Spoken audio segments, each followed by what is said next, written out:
18 সাংসদ দল ছাড়বেন? জল্পনার মাঝেই তড়িঘড়ি দিল্লি গেলেন অভিষেক। ভোটের ফল প্রকাশের পর থেকেই তৃণমূলের অন্দরে অস্বস্তি ক্রমশ বাড়ছে। বিধানসভায় পরিষদীয় দলে ভাঙনের পর এবার নজর সংসদীয় দলের দিকে। সূত্রের দাবি, তৃণমূলের প্রায় 18 জন সাংসদ দল ছাড়তে পারেন। এই সম্ভাবনাকে ঘিরে রাজ্য রাজনীতিতে জোর চর্চা শুরু হয়েছে। ঠিক এই আবহেই হঠাৎ দিল্লি উড়ে গেলেন তৃণমূলের সর্বভারতীয় সাধারণ সম্পাদক অভিষেক বন্দ্যোপাধ্যায়। দলীয় সূত্রে খবর, মমতা বন্দ্যোপাধ্যায়ের নির্দেশেই অভিষেক দিল্লি গিয়েছেন। আগামী ৮ জুন সোমবার বিজেপি বিরোধী ইন্ডিয়া জোটের বৈঠক হওয়ার কথা। ওই দিন মমতা বন্দ্যোপাধ্যায়ের সঙ্গে অভিষেকের দিল্লি যাবার কথা ছিল।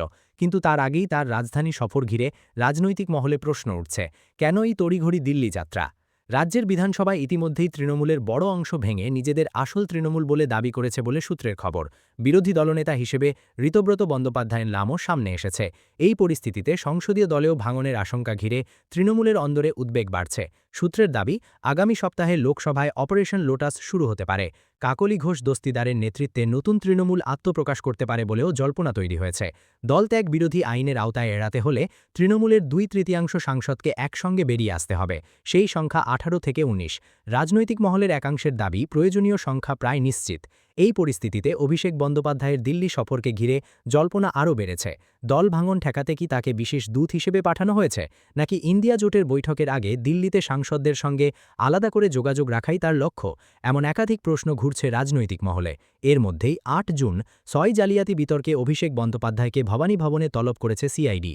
এর আগে অসুস্থতার কারণ দেখিয়ে তিনি 10 দিনের সময় চেয়েছিলেন বলে জানা যায়। তবে সেই আবেদন মঞ্জুর করেনি রাজ্যের গোয়েন্দা সংস্থা।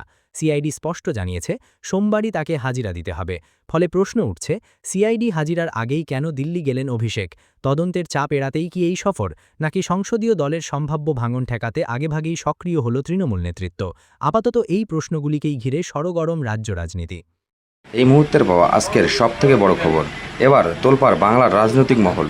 2021-এর ভোট পরবর্তী হিংসা নিয়ে এবার বিশাল চাপের মুখে পড়ে গেলেন তৃণমূলের সর্বভারতীয় সাধারণ সম্পাদক অভিষেক ব্যানার্জি।